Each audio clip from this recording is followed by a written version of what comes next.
Il y a très longtemps, dans une galaxie pas si lointaine, un cinéaste visionnaire nommé George Lucas forgeait une idée révolutionnaire. Inspiré par l'épopée héroïque et les mythes intemporels, Lucas a créé Star Wars, une saga qui a transcendé les frontières du cinéma. Découvrez comment un petit budget et une équipe dévouée ont transformé des rêves en réalité, propulsant Star Wars vers un succès stellaire. Bienvenue dans les coulisses de la Force, où chaque plan était un pas de géant pour la science-fiction et l'histoire du cinéma. 24 sur 2, troisième.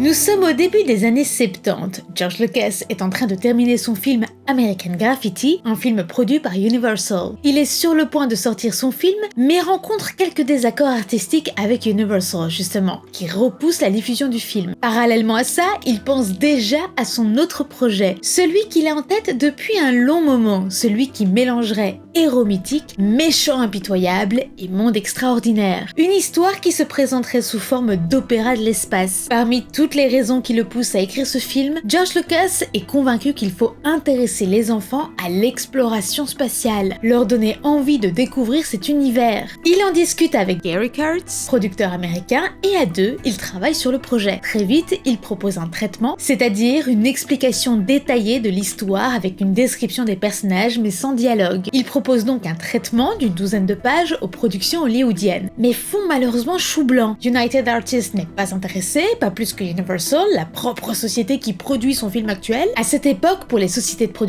la science-fiction est considérée comme un genre dépassé, et pas populaire du tout. Bon, ça semble quand même mal parti.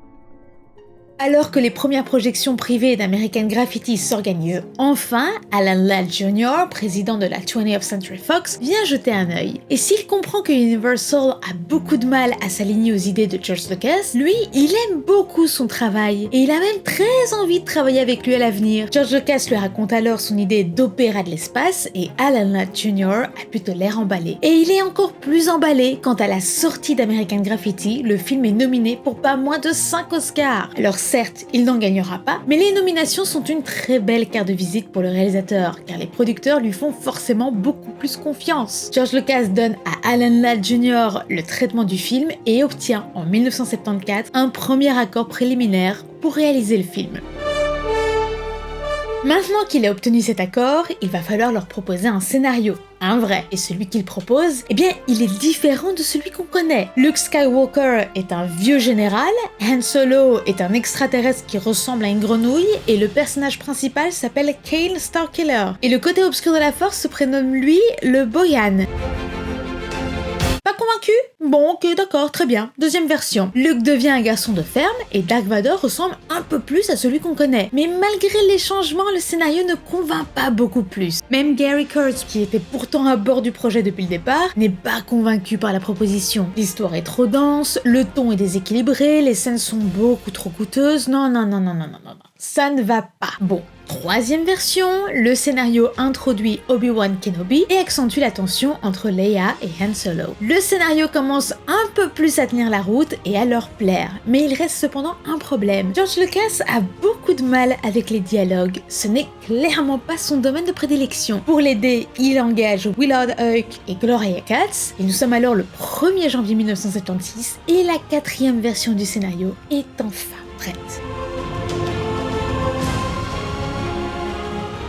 Le scénario est prêt, ok, mais il faut un budget. Et si George Lucas espérait obtenir un joli budget de 18 millions de dollars pour produire sa merveille, les négociations avec la 20th Century Fox ont été bien plus coriaces que prévu. Après leur avoir présenté le scénario, images à l'appui pour se faire une réelle idée des personnages et des décors, la Fox propose 7,5 millions de dollars. Bon. C'est pas Byzance, mais ça fera l'affaire pour commencer le tournage. Nous sommes maintenant le 25 mars 1976 et le tournage est prêt à commencer. Pour son casting, George Lucas a souhaité aller au plus simple. Il voulait des acteurs encore peu connus pour éviter de les associer à des rôles pour lesquels ils auraient déjà pu être connus du public. Après bon nombre d'auditions, il finit par choisir Mark Hamill dans le rôle de Luke Skywalker pour son côté intègre et son intelligence. We have to find the rebels. What we're carrying belongs to them. Harrison Ford dans le rôle de Han Solo pour son côté suffisant et son cynisme vieillissant. They'll follow us. They let us go. They're gonna follow us. They want to find out where your hidden bases are, and then they're gonna destroy the whole system. Et Carrie Fisher dans le rôle de Leia Organa pour son assurance et son air royal. I know they'll follow, and they'll bring the Death Star. But our only hope is to destroy it before it destroys us. Bien que George Lucas soit convaincu de ses choix, la 20th Century Fox l'est un peu moins. Le genre du film n'est déjà pas le plus sûr possible, alors avoir des acteurs qui n'ont pas tellement d'expérience, ça les rassure pas tellement. Ils sont prêts à plier aux demandes de George Lucas à la seule condition qu'ils choisissent Alec Guinness pour jouer Obi-Wan Kenobi. Un choix judicieux puisque l'acteur jouera le rôle de mentor avec les autres acteurs peu expérimentés sur le plateau. Le tournage aura lieu à la fois en Afrique du Nord dans le désert de Chott El Djerid ainsi que dans la Death Valley en Californie pour tout ce qui concerne les scènes extérieures, dont celles qui se passent sur la planète Tatooine. Un début de tournage qu'ils ne sont pas prêts d'oublier puisque le premier jour, le désert était inondé, ce qui fait que les décors se sont effondrés et que les machines ne fonctionnaient plus. Après la pluie vient le beau temps, un si beau temps et si chaud que les acteurs en costume ont manqué de s'évanouir 2 ou 3 fois à peu près. Quant à la majeure partie des scènes intérieures, elles ont été tournées dans les studios Elstree, près de Londres, des studios où la magie a commencé à opérer. Pour rappel, nous sommes en 1976. Vous vous doutez bien que les techniques d'effets spéciaux ne sont pas aussi évoluées et performantes que dans les derniers Star Wars que vous avez pu voir. Il va donc falloir doubler d'ingéniosité. Pour donner vie à tout ce bel univers, l'équipe d'effets spéciaux conçoit des modèles, des marionnettes, ainsi que des décors toujours plus ingénieux les uns que les autres. Prenons le Land Speeder de Luke Skywalker, qui dans le film se déplace en lévitation comme par magie. En réalité, les roues du véhicule sont cachées par des miroirs placés sous le véhicule et à côté des roues pour refléter le sable et donner l'illusion qu'il n'y a rien en dessous. Pour les plans plus serrés, le véhicule était suspendu à un mécanisme non visible dans le champ de la caméra.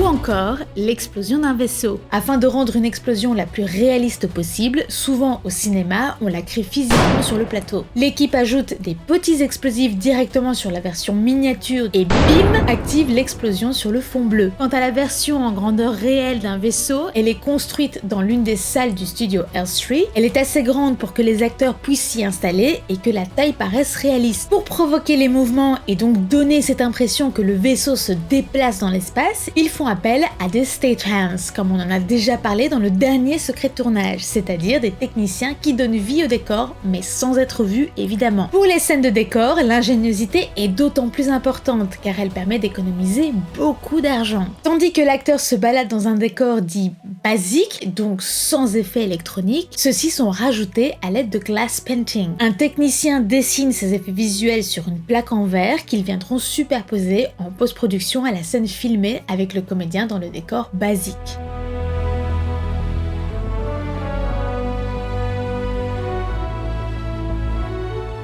Autre exemple, des personnages qui se baladent. Pour minimiser les coûts, l'équipe utilise des miniatures à nouveau et la technique du stop motion, c'est-à-dire la technique du pas à pas. Elle vise à utiliser des objets mobiles, ici des miniatures, et à les faire bouger pas à pas pour donner au rendu final l'illusion d'un mouvement. Cette technique est particulièrement éprouvante puisque l'équipe a eu besoin d'1 heure en réalité pour une seule seconde à l'image.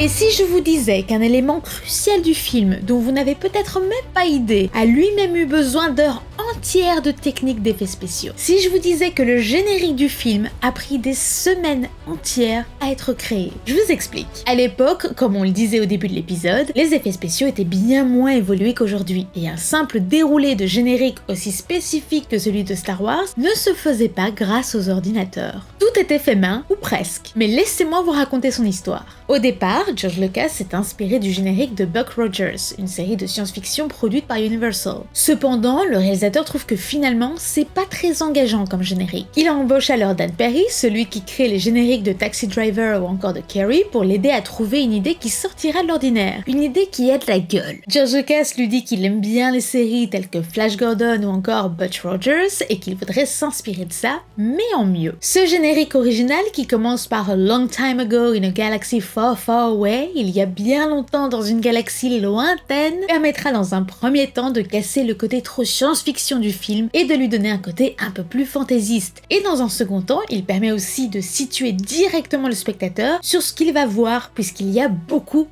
d'éléments et que ça risquerait de le perdre d'entrée de jeu. D'ailleurs, petit aparté, quand George Lucas a fait une séance privée avec ses acolytes de l'époque, Spielberg, De Palma, etc., le texte d'introduction faisait 6 paragraphes. Brian De Palma lui a dit que c'était bien trop long et qu'il allait perdre le spectateur dès le générique. Pour aider son ami et collègue, à deux avec Jay Cox, qui est un scénariste et critique de cinéma, ils ont modifié le texte pour en faire 3 paragraphes au final. Revenons-en à nos moutons. Donc Dan Perry s'inspire de la séquence d'ouverture du film western Union Pacific de Cecil B. DeMille, où on voit le texte se déplacer le long des voies ferrées, une idée que le réalisateur valide à 100%. Et c'est là que la magie des effets spéciaux old school opère. L'équipe peint le logo de Star Wars, créé par Suzy Rice, sur un panneau d'affichage, ensuite les mots du générique sont tapés et puis collés au panneau, et par après, ils placent le texte selon leurs besoins et utilisent une caméra pour faire une espèce de travelling sur le texte et donner cette impression de mouvement. Une étape extrêmement compliquée à faire car il faut que le travelling soit fluide au maximum. Enfin, en dernier lieu, il rajoute un fond étoilé en superposition et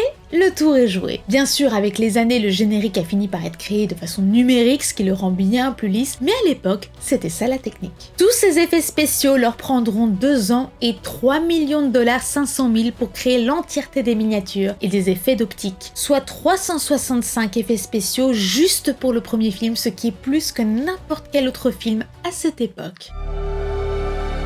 Alors, grande surprise, une fois le film terminé et prêt à être diffusé en salle, les salles de cinéma n'en voulaient pas. En effet, le film n'avait pas bénéficié d'un énorme budget promo et donc n'avait pas eu beaucoup de publicité. De plus, le style du film n'était pas tellement à leur goût et elles ne voyaient pas vraiment comment le public allait être attiré avec ça. Cependant, les salles de cinéma étaient très intéressées de diffuser The Other Side of Midnight, un très gros film attendu par le public et également produit par la Fox. Ni une ni deux, vous le voyez venir, la Fox leur met un ultimatum. Les salles diffuseront leur second film uniquement si elles acceptent de diffuser Star Wars.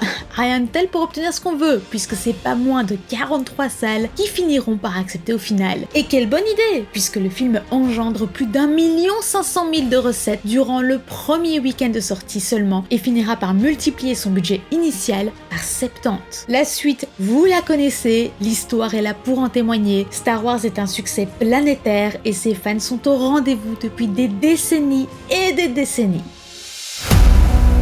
Malgré un énorme succès pour ce premier film, George Lucas était très frileux à l'idée de produire le second avec la 20th Century Fox. En effet, le réalisateur n'avait pas trop apprécié d'être cadré de façon si stricte et pas toujours en accord avec ses propres décisions. Pour éviter ça, pour le deuxième opus, le réalisateur a décidé de se passer d'une société de production et a fait un emprunt à la banque pour produire le film lui-même. But then again, George can do anything he wants now. The first one has been so successful that he could set the next one in Redondo Beach if he chooses to do so. Avec le succès du premier, l'emprunt n'est pas très difficile à obtenir. Pourtant, quand The Bank of America réalise que l'emprunt va dépasser les 10 milliards de dollars prévus au départ, ceux sur lesquels ils se sont accordés, eh bien la banque décide finalement de se retirer du projet. Furieux, Lucas se retrouve bien bête et se voit obligé de demander de l'aide à la Fox qui accepte sous quelques conditions. Lucas doit céder certains de ses droits sur le film. À nouveau furieux, le réalisateur accepte évidemment puisqu'il n'a pas vraiment le choix, mais se venge en proposant son projet suivant, Les Aventuriers de l'Arche perdue, au concurrent direct de la Fox, la Paramount. Harrison Ford n'était pas du tout prévu au départ au casting. En effet, l'acteur avait seulement été engagé pour donner la réplique aux acteurs qui, eux, venaient passer le casting. Seulement voilà, George Lucas n'est convaincu par aucun acteur et trouve que finalement celui qui s'en sort le mieux, c'est Harrison Ford. Le personnage de Chewbacca a été le premier effet sonore créé pour le film. C'est un mélange de vocalisation d'ours, de lion, de morse et de blaireau. Quant à R2D2, il est le fruit d'une boucle de synthétiseur et de gazouillis de bébé, effectué par Ben Burtt lui-même, le designer sonore. One day, I just started making the sounds. I said, well, maybe R2 should kind of sound like this, and you'd imitate a little baby sound, ooh, ah, you know, something like that. It's a sound you might have heard a little infant making when they were learning to talk. Communicating some kind of emotion, but not using well-formed English words.